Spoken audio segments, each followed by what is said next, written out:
we'd like to formally welcome you to our inaugural ELFA e-leasing webinar event, your guide to eChattel and technology. I'd like to take a moment to introduce today's panelists. With us today is Mr. Dave Schaefer, CEO at Mintaka.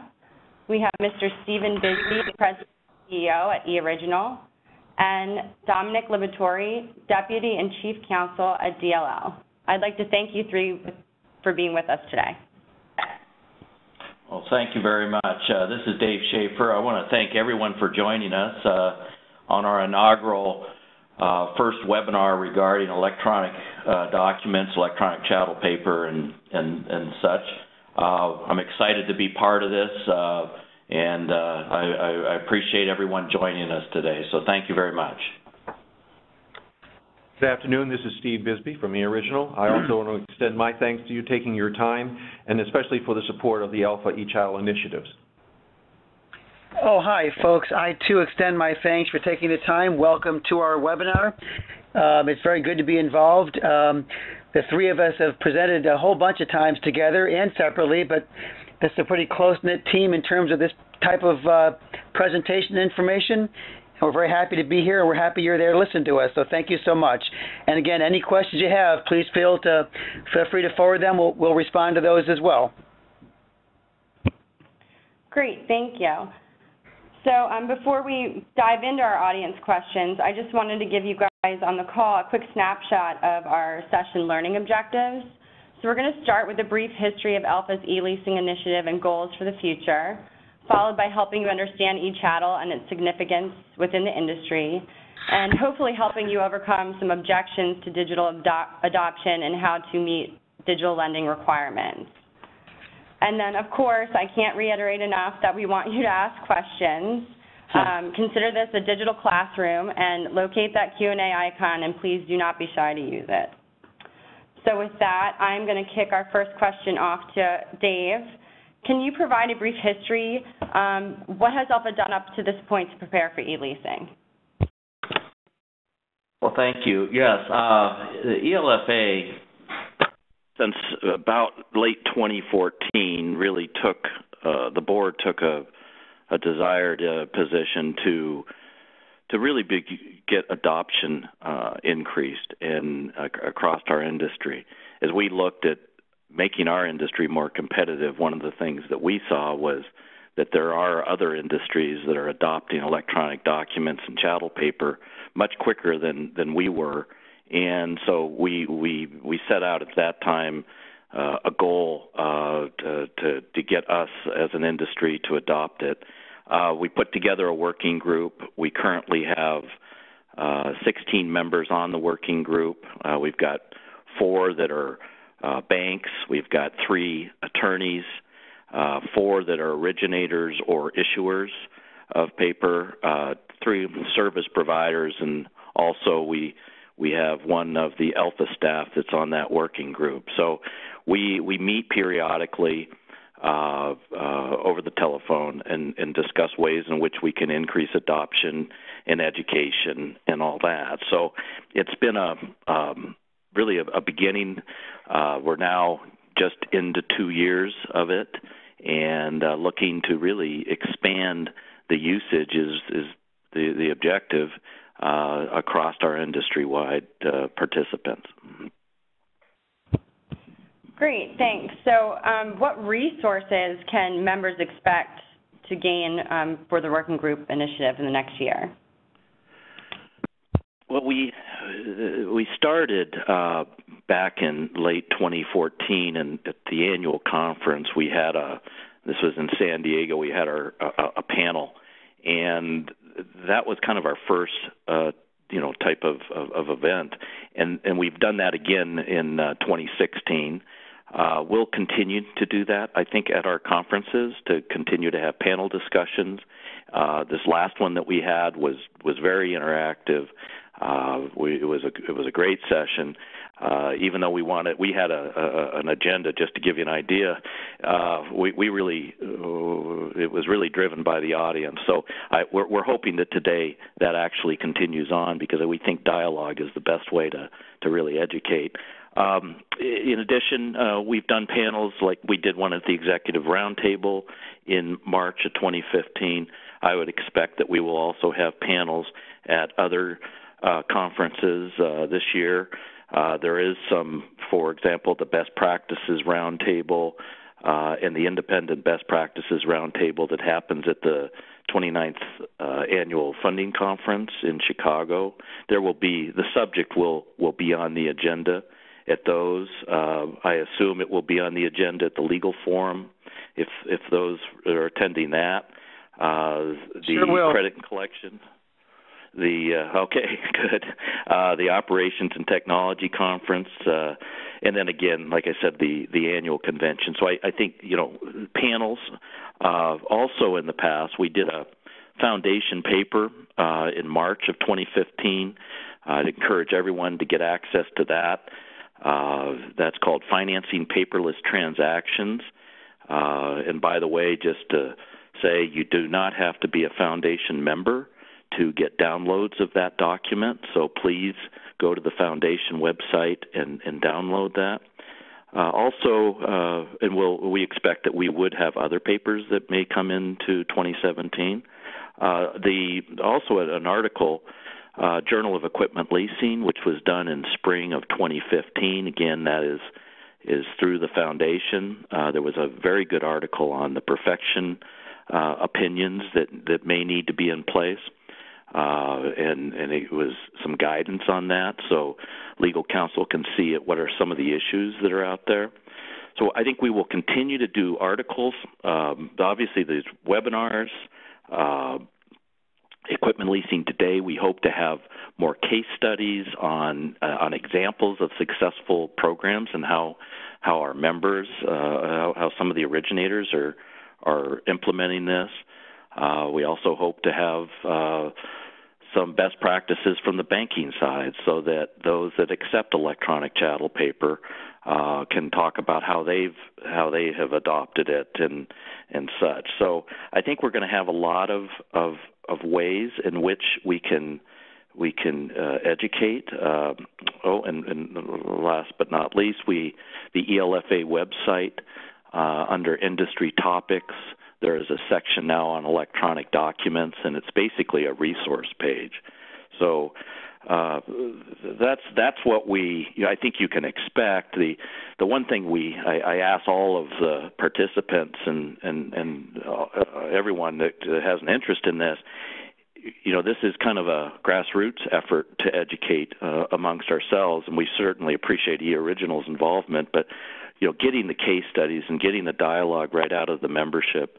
If you've got any ideas about that, please contact me, and I'll be happy to try to figure out a way in which we can use your perspectives.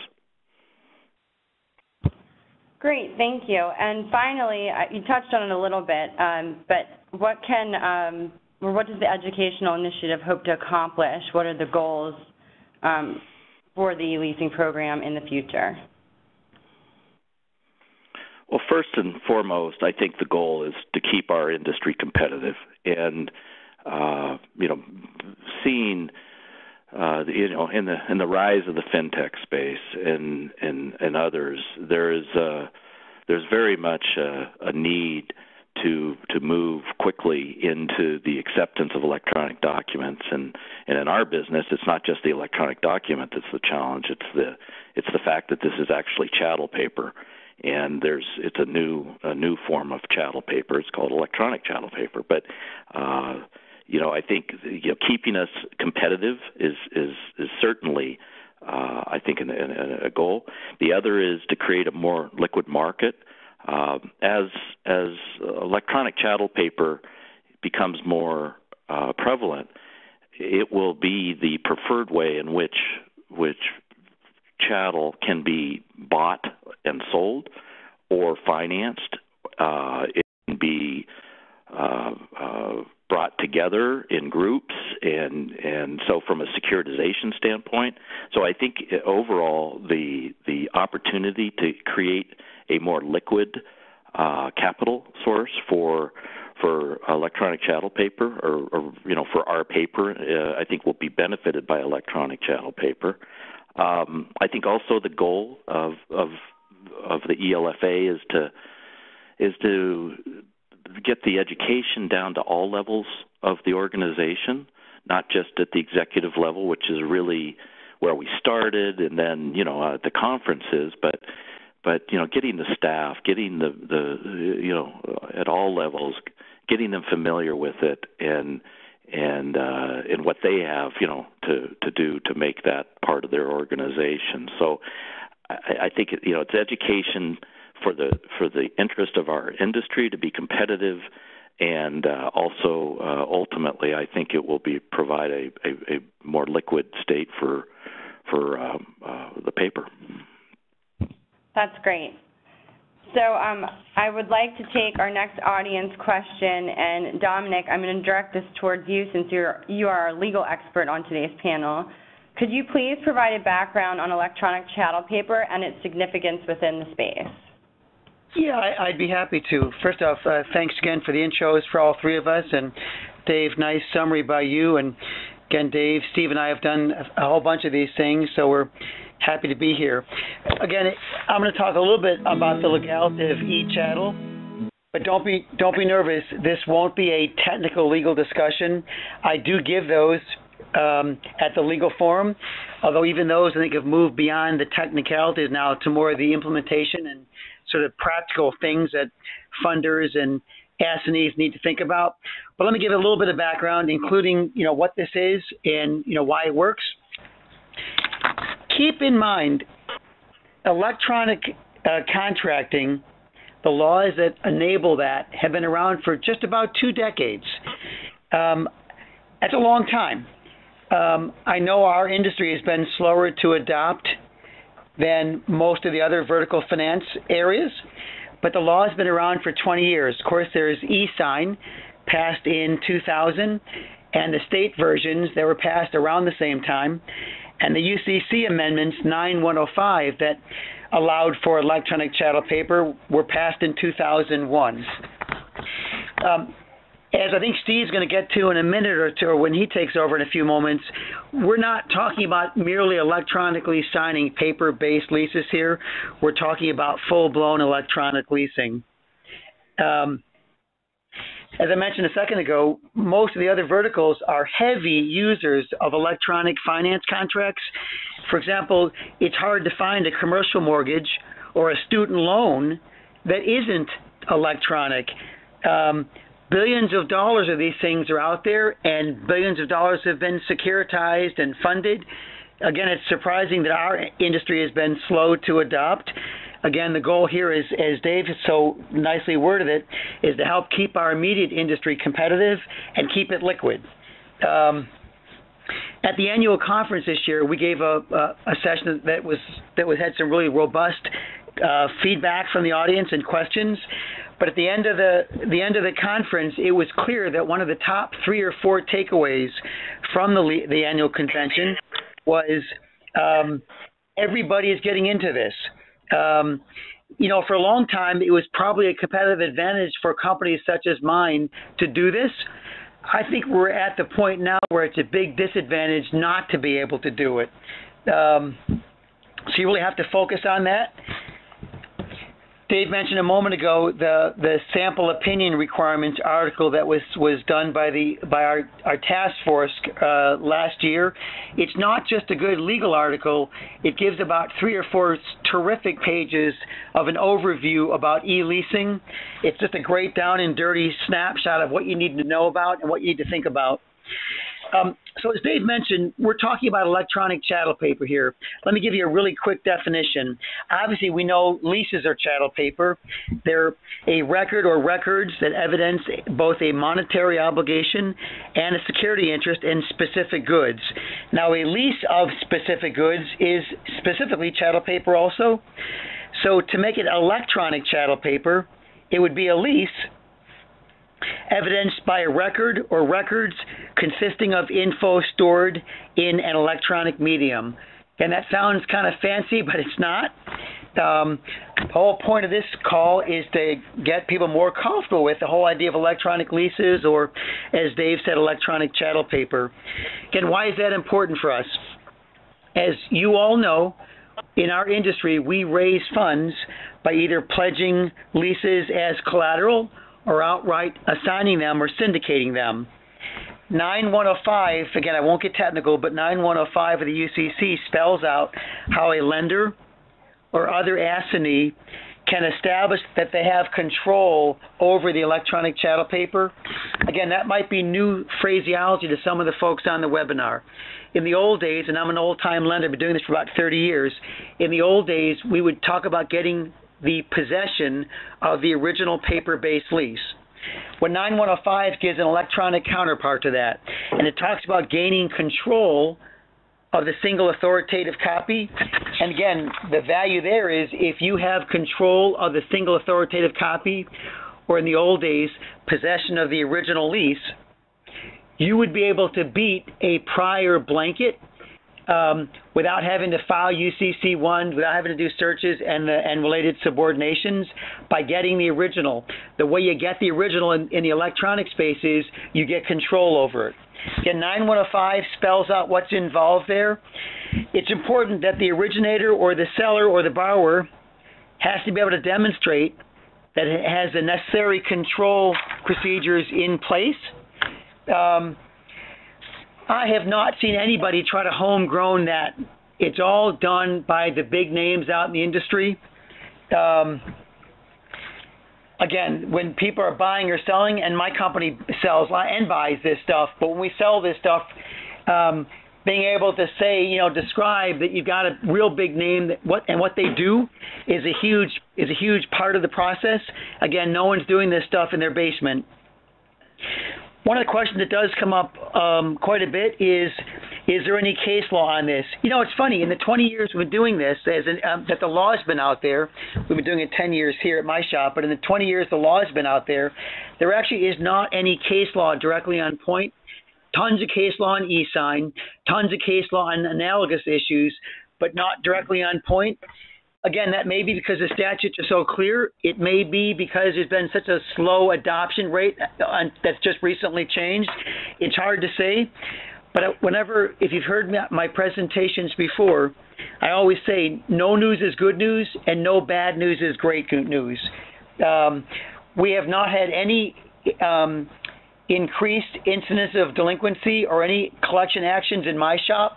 When I've raised that to the legal forum, when I give this presentation to that group, nobody has raised any issues there either. So I'm actually very encouraged by that. There is some recent case law that actually interprets a statute virtually identical to 9105 that was a terrific result and a terrific treatment of how the 9105 factors go. I won't bore you with that now, but for those of you who are sort of legal geeks, it's called the Rivera versus Wells Fargo case from the Florida Court of Appeals, April 2016. Suffice it to say that at this point, although we still get questions at some of these sessions about some of the legalities, the answer is we're 20 years into the laws. As an industry, it's time to keep up with the rest of the finance industries out there. It's time to take the next step. Let me give you I've got a few moments left. Let me give you a couple of concrete examples. Again, we do syndications at my shop. We have not witnessed any heightened problems. We also have not had people ask, for the most part, for any increased or additional reps and warrants. Now, again, that may depend on what form of sale agreement you use and how much you give or don't give in terms of reps and warrants. But for us, it's been almost a non-issue. For the handful of times where I've even had questions, it's been sort of an unusual question. Some of our syndication partners haven't yet completed their journey to having a full-blown, in fact, any type of e-doc process. So they've asked us to sort of help them to hold the electronic chattel paper in custody for them. That's not the way that 9105 really works, by the way. The way it works is you tell the e-vault to change the name to the buyer, and then the buyer owns it, period. It doesn't really contemplate having us hold it for them. But again, we're a big name in the industry, so folks have sort of gotten comfortable about that. So some of our reps and warrants have addressed that. As more folks that have their own solution, they won't be looking for us to talk about that at all. We haven't been asked, for the most part, to give any increased reps on 9105, because anybody who's buying this stuff is probably going to have their own account with an eVault, and their own contract with that eVault provider is going to make the reps on 9105. So the moment the records are changed to show them as the assignee, then they get the reps under their own contract. They don't need them from us. Sometimes we're asked to give a rep that the certificate of completion, that's sort of the audit trail for what happened with the electronic chattel paper, is the true and correct copy that we received from the e-originating party that helps us. My own experience in our syndication group, and I do a lot with that group, is that the syndication of electronic chattel paper is really gaining momentum. So folks, that's my 8 or 10 minutes, so I wanted to hand the floor over to Steve, but happy to take questions as the webinar continues. We've baked in plenty of time for questions. So I'll hand the floor to you now, Steve. Hey, Dominic, before we ask Steve our next question, someone has a question regarding the journal article referenced in the webinar regarding perfection opinions. Do you know what that article name is? Yes, hang on one second. I got it right in front. Oh, I do. Hang on one second. It is, oh, I thought I did. I think I do.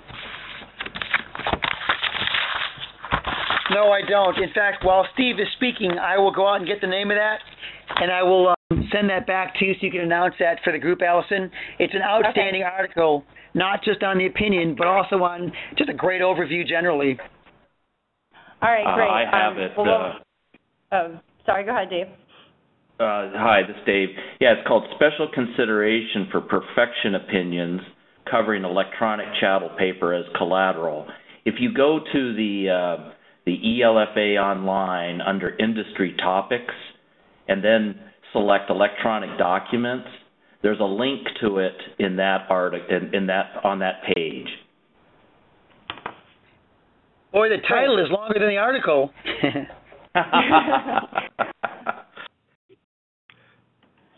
All right, great. So, Steve, I want you to kind of go into more detail on electronic chattel paper and how it's being used today, more of the process background. Thank you, Allison. So you'll see the slide. Thank you. You see the eChattle process slide. Let's talk about it briefly. If you're going left to right, the initial is the borrower making an application. And generally now, of course, a lot of applications are done electronically, but that doesn't mean the application does need to be electronic. You could receive it in paper, you could receive it in fax, but once you have the application and you're going to initiate the loan, then you would be able to have a digital process. And what we are seeing that now, that when you see the different icons here, whether it be a PC or a tablet or a signing pad or even now your phone, there are applications for leases to be done online. Once you have the application, then generally there's some form of management process for that loan. The loan origination system, of course, is really critical. Once you get through the underwriting process, usually the loan origination system then feeds into a doc prep system or some form of template server for delivery of the documents to be signed electronically. Again, these can be signed electronically on any type of tool. We generally see this being utilized with PCs, now more and more tablets, but also it could be done on phones. There's a number of our customers that utilize phones for execution of their agreements, whether they be lease or financing agreements. So then you have the agreement is now executed, and we go into, as Dominic explained, basically it's in a vault, which is a secure asset management system. It's generally in a hosted environment. And the various parties now have fully executed the agreement. You have what would have been chattel paper in a paper world. Then it can be transferred. It can be transferred depending on whether you want to do collateralization, syndication, as Dominic was talking about, or securitization. and whether it be put in through a corporate trust, which would be primarily for securitization, often collateralization, it's really just transferred to the control of the funder. Securitization is transferred to the control generally of one of the funders or one of the people who are managing the pool of the leases for purposes of syndication. Once the pools are aggregated, then they could be transferred to the investor vault. And so you may have a pool of 500 leases, you could have a pool of 5,000 leases, but you're able to go out through this entire process fully electronically. And one of the things we'll talk about in a little bit, the different players involved in this, and it includes the funders, but it also includes rating agencies, the issuers council, often outside counsel for the lender, in of course being able to get out in the secondary market, and also enabling the custodians as well. One of the things that Dominic mentioned is the difference between a contract and what he referred to as a full-blown electronic leasing. And when you think about a lease where it's just between two parties, then you're really not talking about a transferable record or chattel. When we're talking about chattel, we're talking about a negotiable instrument where it's going to be transferred to a third party. So that's why you see in the process, you're not done once you have both parties, originator and borrower, signing. You have to be able to move the process, the lease assets, throughout the process you would in a paper world. This has been done since 1999, as the first leases actually were done here in Maryland, electronic leases, electronic chattel paper in 1999. But as both David and Dominic mentioned, the leasing industry has been a little slow in terms of their adoption. So one of the things you have to be able to have to make this practical is you have to be able to facilitate the post-closing environment. So people talk about digital transformation or digital transaction management. You need to be able to make sure these assets are as they were created, that they are original, that they're unaltered. You have to be able to have audit control of them. You have to be able to make sure that you are able to deliver compliance information and internal risk management information. And so the system, ours is among them, you need to be able to perform an integrity check on these assets throughout their process. You have to be able to establish, as Dominic mentioned, the control. So control is the corollary for possession, and that is how you are able to get these out into securitization or collateralization, as well as being able to release and sell these instruments. So you have to be able to demonstrate that you as the secured party have control of these assets throughout their life cycle, throughout their life. You also have to have access for a single source of data in the documents, and preferably more and more we're seeing the world move from a document-centric world to a data-centric world, that you're able to apply analytics and maybe some multi-criteria search capability. And these are the advantages of being able to utilize these documents in the digital format. Where we see the world going is having the ability to do some real-time monitoring of these transactions and be able to do some more than just secure data or document exchange, but also allow third-party auditors and compliance have access to them in this secure environment. And lastly, for most of the players in lease, it's not as needed, not such a strong need as other industries, but there's also the need for being able to comply with document retention policies as well. So Dominic mentioned that we talk about some of the examples in the leasing world. So Direct Capital, a number of you I'm sure are familiar with Direct Capital. They were one of the pioneers in moving to eChattle paper. They are a small cap leasing company. They've done nearly 17,000 fully electronic eChattle transactions since November of 2015. They were the recipient of the ELFA 2010 Ops and Tech Excellent Award for their ClickFund project, which was developed with the original for electronic chattel paper. It has really, their movement to electronic chattel paper changed how they dealt with their customers and with their investors. Once they found the benefits of being able to do all of their transactions electronically, they were only taking transactions electronically, and they only dealt with investors that were able to purchase or be willing to fund, collateralize the assets that they were creating electronically. And they were the lead in terms of getting U.S. Bank and other custodians to be able to work to take electronic chattel as a custodian as well. Pawnee Leasing is another example. They have a very powerful joint solution with eOriginal and DocuSign, one of our signing partners, and Pawnee has executed over 4,000 transactions since November of 2015 as well. And they didn't find the same initial hurdles, legal hurdles from investors and financial institutions that Direct Capital did, and actually the Royal Bank of Canada has been one of the proponents of the utilization and the funding of electronic chattel paper. One Place Capital, this is they're also a small cap, and they're doing more than $12 million in business annually, and they have got a growth, as you can see the note there from Scott Stewart. Their growth increase and repeat business for their organization has grown enormously because of their utilization of electronic chattel paper. So there's operational advantages. There's in terms of the allocation of your human resources, but more importantly than almost any other aspect of it is the speed in which you're able to execute transactions, which is really becoming a requirement in our digital world. Okay. So Dominic and David asked me to talk a little bit about experiences in other industries. So eOriginal deals with many, many types of asset classes in addition to lease. And so this example is Social Finance, SoFi, who's one of the largest of the marketplace lenders. This is a securitization use case primarily for student loans. So they are able to create the loans electronically or purchase the loans and deal with them in a digital format. They have done, in 2014, they had not done any securitizations with chattel paper. In 2015, they executed 8 securitizations of student loans with a value of a little under $2 billion. And this is truly amazing when you think they sort of went from nothing to that level of securitizations, and actually they've had higher use in 2016 as well. And part of it was once they got the process in place to get out to the secondary market in a digital format, they were able to take a process that would normally take 2 or 3 months down to a few weeks. And they also just announced this month that they're preparing their first mortgage securitization.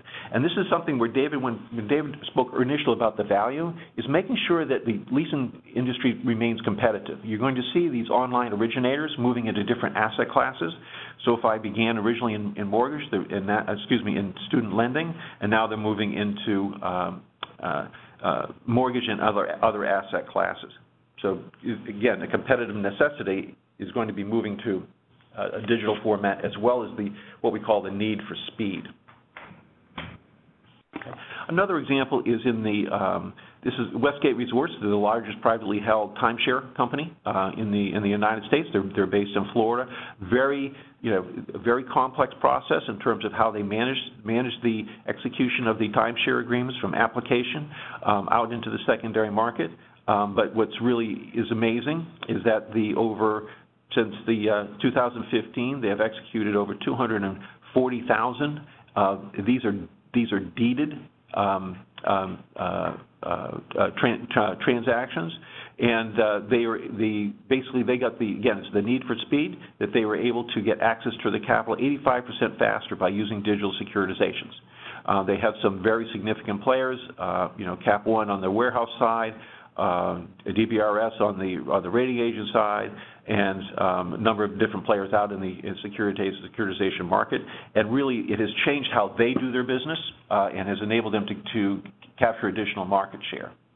Another example that is, from an eOriginal perspective, very, very important, which is the automotive finance industry. And this is one of the things that Dominic and Dave, we talk about, is that the adoption in automotive finance, whether it be through DealerTrack or Route 1 or other players in the independent space like DriveTime or CAC, there's almost within months, meaning 12 to 18 months, transition of their business from paper to electronic chattel. And probably one of the most dramatic examples is Route 1 manages 2 of their owners, Toyota Financial and Ford Motor Credit.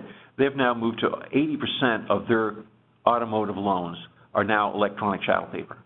And every one of those, which is billions of assets in electronic chattel, and literally millions of transactions. I think Route 1 will do well over 2 million of these transactions in 2016, which includes these both Toyota Financial and Ford Motor Credit. All are rated. There's no differentiation in the rating, whether it's electronic or digital format, and they all go out into the secondary market. So there's some wonderful examples in the automotive space. Dominic mentioned that we had been on panels with Dave before, the three of us, and our good friend Dave Whitaker. And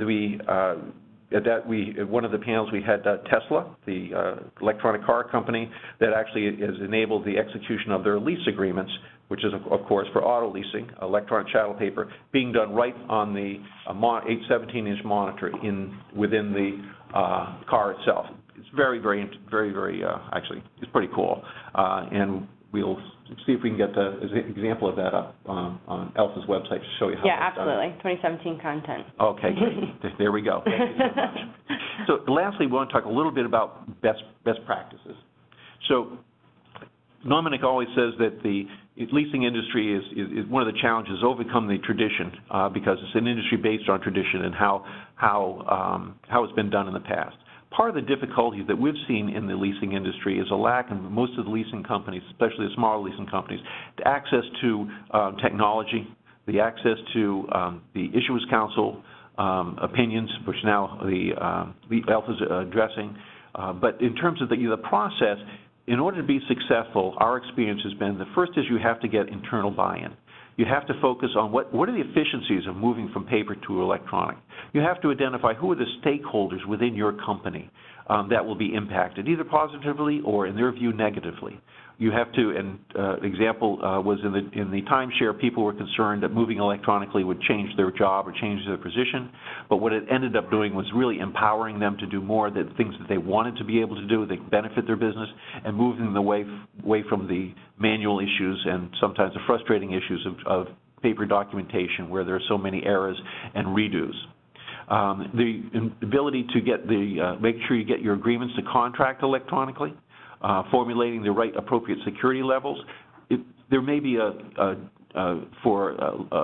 you're talking about large ticket and a lot of law firms involved, there may be some significant hurdles in terms of making sure you're having the proper authentication of the various folks involved, whereas on a very small ticket or micro ticket lease, the lender may feel more comfortable with just out-of-wallet verification using some form of text-based verification, just in capturing the IP address. In some cases, people actually capture pictures in others. The important role of global agreements, and this is something Dominic often speaks to, meaning that you try to not prevent these from being one-offs. That this is that when this becomes a practice that becomes part of your business, and where no matter where you're operating. But of course, the old, as they say, from the environmental perspective, act globally but think locally. You have to make sure that your point solutions are being properly delivered as well. So getting the various business units up and running, making sure you have the buy-in from your stakeholders really is probably the biggest hurdle. As Dominic said, it's really not the technology anymore. It's certainly not the legal. It's making sure that you have the right buy-in internally, and that generally the fact that there's a sponsor that's going to manage the process within your company. There are different concerns for different types of finances, as I mentioned, and then also making sure that your outside vendors, your LOS vendor, your doc prep vendor, and both your end users and your syndication sources are brought in early so they know what you're attempting to do. And ELFA will help you if you have questions. We have the task force. We'd be happy to provide any kind of guidance and support for this transition for you, whether it be, you want to send us emails, or we'll get it on a phone with some of us. We're really looking forward to do whatever we can to help ELFA help you. So I think what we're going to see is that there's going to be digital transactions are going to become a standard. It certainly is in other asset classes, that the world is evolving to electronic chattel paper for all of these different asset classes. And, as I said, make sure you're looking to utilize the resources of groups like ELFA and also the Electronic Signatures and Records Association, ESRA, of which there's a number of leasing companies involved as well. And the industry acceptance, this is sort of just the last thing I really wanted to mention, is that there are funders out there. There are warehouse lines out there. The rating agencies, all 7 rating agencies, have approved the utilization of electronic chattel paper. There are many Issuers Council, 40, 50 law firms that have worked with electronic chattel paper. It's really becoming quite rote, very different than it was when when Dominic was first starting back over a decade ago. The custodians, U.S. Bank has a digital custodian format. Wells is looking at takes digital chattel paper, electronic chattel paper, and there's plenty of different tools and partners, as I mentioned. DocuSign is one of them that can provide the e-signature and the user experience. This isn't something you have to build yourself. You can leverage existing technology. Great. So we're going to move on to a poll in a moment, but before we do, Steve might have touched on the answer to the question I'm about to ask with best practices, but we had a question come in that's asking, what are the recommended steps for a novice company to develop an eChattel e-leasing capability? Well, hopefully I answered some of that, but the first step is, what is it that you want to accomplish? One, if you understand the need or the value of electronic chattel paper, you generally have to, within a small company, make sure that your folks are understand what their role would be in an electronic world, a digital world. Because now you're going to be executing documents electronically, you're going to be managing them electronically. So I think the important thing is that you map it out with your staff, but also look to the expertise that ELFA can provide to you. If you reach out to David or anyone else on the task force, we'd be happy to sit down and walk you through what the process and what the technology and process alternatives are for you. Quite frankly, for a small leasing company, you really have a great deal of advantage in being able to move more nimbly. Your number of stakeholders will be smaller, and I think you're going to find the efficacies of moving to electronic chattel paper. You're going to be able to achieve those much quicker. Great, thank you. So this is the part of our presentation where we see who's paying attention in the audience. We're going to do a short poll. So you'll see in the right-hand corner of your screen in a moment our poll questions, and I just would like our audience to kind of take a second and answer these three questions, with the first one being, who in our audience today is using e-signatures? Who in our audience is an ELFA member using an all-digital format? And finally, those that are using e-signatures, how many are keeping as eChattel? And we have about 20 seconds for you guys to answer that before the poll is closed and we can share the answers.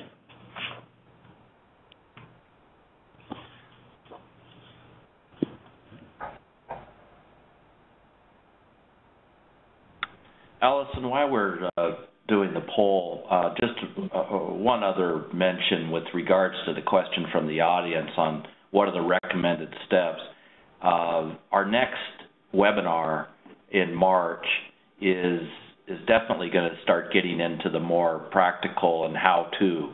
So I also would suggest that they do that if they can wait until that time. I'm not suggesting they should wait, but that is another resource that should be able to help. Great, thank you. And we actually just wrapped up our poll in that amount of time, so we're going to display those answers in just a moment. Bear with us.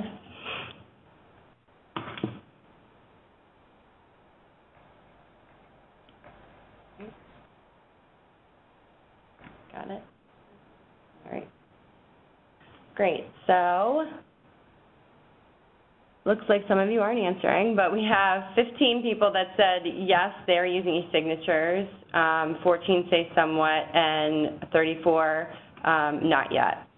And using an all-digital format looks lower, as you can see on your screen, somewhat, and more so, not yet. And then finally, with eChattel, some are eChattel, in the 17 with some, and 27 not at all. So we still have some room for improvement. All right, moving on to the next question. This next one is addressing barriers. Our business enjoys the face-to-face interaction with customers, from the handshake to watching them physically sign a contract. It's having that personal relationship that is important to our organization. How do you recommend organizations address and replace the benefits of this type of consumer interaction when transitioning to digital applications? And I will open the floor to our panelists on that one. Well, this is Dave. I'd like to jump in on it. I too enjoy and appreciate eyeball-to-eyeball relationships. I mean, I think that is the most important way to build relationships. But in this day and age, and especially in the small ticket world, and especially when you are doing business through, very broad geographic areas, it's really not possible to have that kind of a face-to-face. And so, today or in the past, it's been, I'll email you these, you print these, you sign these, you send them back, or, FedEx them out, FedEx them back in, and so we're already in many ways past that in the small ticket world. But I think that the concern about not knowing that customer actually signed this is actually mitigated. In fact, I think it's more likely that you've removed the potential for fraud, because in most of the electronic doc signing methodologies, there are questions that have to be answered by that applicant or that signer that only they would know. That maybe there's just various ways in which you can ensure that is the person. In our case, Mintaka, we have one group that is exclusive in the electronic documents area, and they even are able to detect the IP address, and if they really wanted to, they could do a geocode of where that document was signed. So I think it's actually safer and better. I still, though, understand that, if you've got eyeball to eyeball, boy, more power to you. But at that point, I think what I would do is I would hand them a tablet with that document on it, and I would have them do it right there. It's no different than handing them a pin. Great, thank you. Go ahead, Dominic. I didn't mean to interrupt. No, I'm sorry. I agree with Dave. We close, small and mid-ticket and some large ticket deals. There's hundreds, if not 1,000 a week, and even with lessees who are close by, and most of ours are not because we're a national and a global company, we virtually would never have a live signing. Again, face-to-face are good for celebrations and meetings and all that, but they just aren't used for the actual signings or closings. It just hasn't been part of the world for, I don't know, at least 10 years, maybe longer, and not because electronic. It is not the case in the paper world. Yeah. This is Steve. So there will be instances where you do have the opportunity to get face-to-face. And as Dave said, that's entirely, you can do that digitally too. I mentioned the Westgate Resorts, which is a timeshare, and the vast majority, meaning over 95% of those transactions are done in place. They're done on-site. They're done with a salesperson and a person doing the closing. And so, but it's done all electronically. And, whether they're, the person applies electronically or not, the transactions are done electronically, and they're done in place. So there you have, 250,000 transactions in one company, and if you have the opportunity to do it in place, do it in place. It certainly is, we all agree that's really the best, but you can still do it fully electronically. Great, thanks. So there was one other question that came in around electronic documents. At what moment does an electronic document become the authoritative copy? You want to take that? Dominic? Yeah, I'm happy to answer. It's funny because Steve and I had a sort of an academic discussion about 6 months ago, and again, I guess that means we're electronic chattel paper nerds, because rather than talking about a sports score, we're talking about that very issue. I would argue that as a technical matter, when it is sent into the electronic vault, at that moment, the e-document, the single authoritative copy is born. So if you're using the same company that does both, helps you e-originate and e-vault, it may be a less black and white moment. If using, a combination like a joint venture with a DocuSign and an e-original or other companies, let's say DocuSign does the front end, it gets signed by all the right parties, and then the moment everything is signed, it gets shipped the electronic copy automatically to the eVault, at that moment, in my mind's eye, is when it becomes the single authoritative copy. So, as Dominic said, we've spent a lot of time, we've talked about this a lot, these issues a lot, and that does make us nerds, there's no question about it, but we do find it very interesting, and, you know, it's what enables, these are the principles that enable you to move in a digital format. It's enabling digital transformation across many, many different asset classes, but including lease. So the statute provides for transferable records. So how do you have a transferable record or a negotiable instrument? And Dominic didn't get very, you know, was kind to us all. We didn't get into the weeds about what those elements are. But one of those elements. They thread me so I couldn't do all that. we did. We tied them down, actually.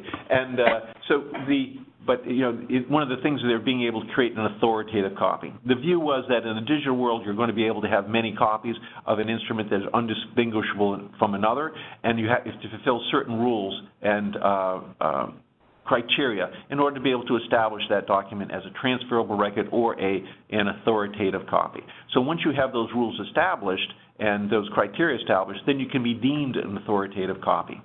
And so what Dominic said in terms of where the process is, once you have that document, that digital document that has these protections and controls where you're able to establish it as, you know, one that's not a copy, is not differentiated, that the secured parties identified and others, then you're able to say, hey, I have an authoritative copy. Great. So another came in. How do you handle authentication of the life of the document when it's a negotiated document? For example, internal comments between departments being kept confidential. I'm happy to respond. I don't know if others want to jump in or respond first, but I'm happy to give my 2 cents on that. Please, Dominic, I think you'd have the most experience. So when we syndicate out, we don't want all of our confidential things that would be irrelevant or not appropriate to be in the doc envelope. So we try to be careful what goes in. So just think to yourself, the types of things that you would normally include in your paper folder that you would then have as your lease file, that you would then sell to somebody else, are the kind of things you'd want in your electronic folder or envelope. So typically you don't keep in the folder your consumer credit bureau report, because that's between you and the credit provider, the credit agency. So if you've got a contract with Experian and you run it on a guarantor, let's say, you probably aren't going to give that to your assignee because your contract with Experian says you can't share it. So that wouldn't go into your file. If you've got collector's notes, you typically wouldn't put those in. If I or one of my team gives a legal memo about some issue, maybe you've negotiated some changes. And by the way, nobody asked that question, but you can certainly have negotiated changes that get loaded into your doc envelope as well. It doesn't stop that from happening. But if I give a memo about what things were good or bad, or my team does, I wouldn't want that being flipped onto the assignee. So you decide what you want, and you just include in your doc envelope those things that you want potentially shared later on. Great, thanks, Dominic. So I'm going to ask one more question because we're getting close on time. This one is, how do I know the signer is genuine and not an imposter, perhaps sitting at a signer's desk with access to his or her email? This is Steve. So this question is universal. This is not just a leasing question, and this goes back, 20 years ago when the internet became available really in financial services, and it was what we call the blue dog, brown dog. How do I know that my dog isn't hitting the paws on my PC, and how do I know make sure it's my dog? If I wanted them to, how to make sure it's my dog and not someone else's dog?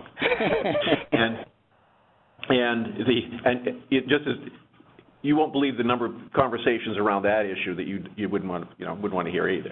So, but the idea is, how do you authenticate someone over in the internet? So, of course, if you're in a person face to face, you're able to do it. You're able to get the copy of their ID, check their ID, make copies of that, take images, get some other verification. But the tools we talked about, out of wallet questions. So very oftentimes you'll go online and a provider will take these third-party services to do this. Some of them, in terms of looking at records, people that are outside of the credit agencies, and this is almost immediate.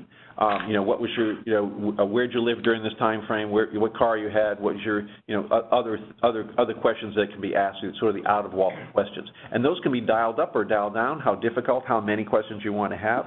Another example, which we're seeing a great deal of use, and even in the leasing, is the ability to send text messaging. Meaning, when the person is sitting there at their PC, you look at how can you have more than one form of authentication. So they have the PC, you're capturing their PC address and where they may be, but you also send them a note with a code, which would to their phone, so they have not only the PC but the phone available to them. And if they don't have their phone available, then they wouldn't be able to put in the code and be able to get access to the transaction.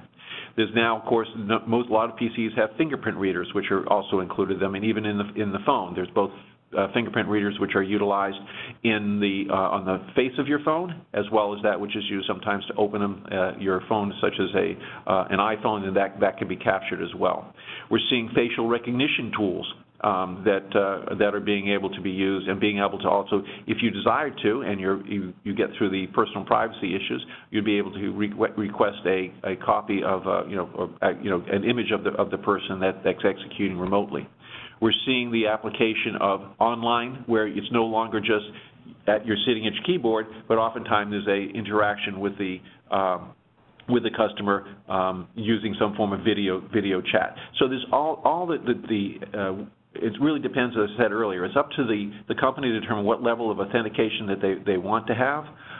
Sometimes there's personal information that the person knows about them that they can type in and get some kind of feel as, yes, is it this person? If they don't have a personal relationship, then you go through the normal authentication processes that are available, not just for lease, but for any form of online transaction. This isn't an electronic document issue. This is a verification of anybody issue. Even if it was a wet ink, I think there is many ways in which you can. It's actually better in the electronic document than it is in the wet ink world, with regards to verifying that the person that's signing it is indeed who you think it is. I actually think that this is a very much improved and should actually reduce fraud. So this is Steve. So we've seen this as well in the 2008-2000 time frame, where there were a lot of defaults on homes and auto, where people were willing to give up their home, but they wouldn't give up their auto, their car, their vehicle, and so they would make whatever representation that they thought they needed to do to be able, and denying digital transactions. And when you have a digital transaction, you know exactly to the second when that was done. And from an evidentiary perspective, you have the entire history of the transaction captured either in an audit log or some other form of evidentiary package. And so we have found that and attorneys have found that the enforcement of these transactions in the digital world that originated digitally actually are much easier to enforce, including the authentication, than those which have been executed originally in paper, where oftentimes, generally anywhere from 15 to 20%, you can't locate the original paper document. All right, unfortunately, we have run out of time, but the good news is we are going to have 4 more webinars next year. And I want to thank all of our attendees and panelists for a great event today.